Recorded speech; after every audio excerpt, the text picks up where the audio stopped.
sa Senate Bill number 1513, ang Comprehensive Lupus Prevention Act. Ang lupus po ay isang malubha at pangmatagalang autoimmune na sakit na nakakaapekto sa iba't ibang bahagi ng katawan. Katunayan po, nung nakaraang linggo, ako po ay bumisita sa ating mahal na kaibigan, mahal sa buhay, Chris Aquino, sa kanya pong kwarto sa St. Luke's. At nakita ko po ang kanyang sitwasyon, nakita ko po mismo ng dalawang mata ko ang ginagawa pong paggamot sa kanya. At sa kanya pong bibig mismo nanggaling na napakamahal po ng ginagastos ng isang taong mayroong lupus. At nakita ko po ang deterioration sa kanya, bagamat siya po ay nananatiling maganda, pero nakita po natin ang pagbawas ng kanyang weight. At kaya po dito, ako po ay buong puso na sumusuporta, nagpapasalamat kay Senator Risa Hontiveros at kay Senator Mark Villar sa pagbibigay po ng halaga dito po sa karamdaman na ito. Bukod dito, naniniwala po ako na magiging daan ang Senate Bill number 1513 sa mas malawak na pananaliksik, patuloy na edukasyon, at mga programang pagsasanay na mas akma sa pangangailangan ng mga Pilipino.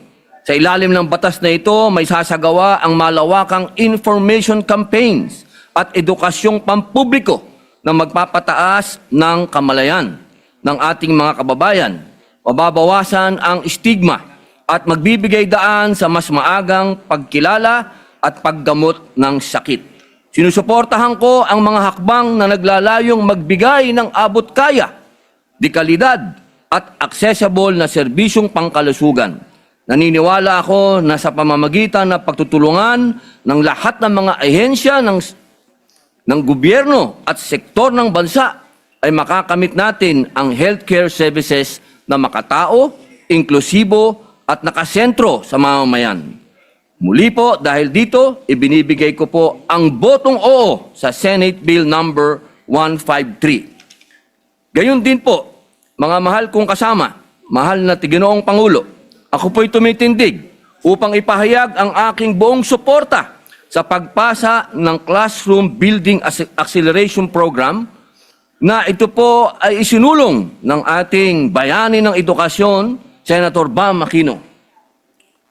Suportado ko po ang pagtatag ng batas na ito sapagkat, alam niyo po, nagpapasalamat po tayo sapagkat naisama po sa panukala ang aking mungkahi at amendment, partikular po sa pagbibigay konsiderasyon sa mga katutubo sa indigenous peoples, pagpapanatili sa mga paaralan bilang zones of peace at ang pag-adapt sa probisyon ng Adapt a School Act tungkol sa tax incentives.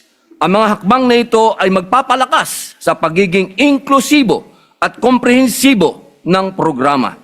Sa pamamagitan ng suporta sa CAP Act, hindi lamang natin tinutugunan ng agarang kakulangan sa silid-aran, kundi namumuhunan tayo sa kinabukasan ng ating mga kabataan sa pamamagitan ng pagbibigay ng tama at sapat na espasyo upang matuto.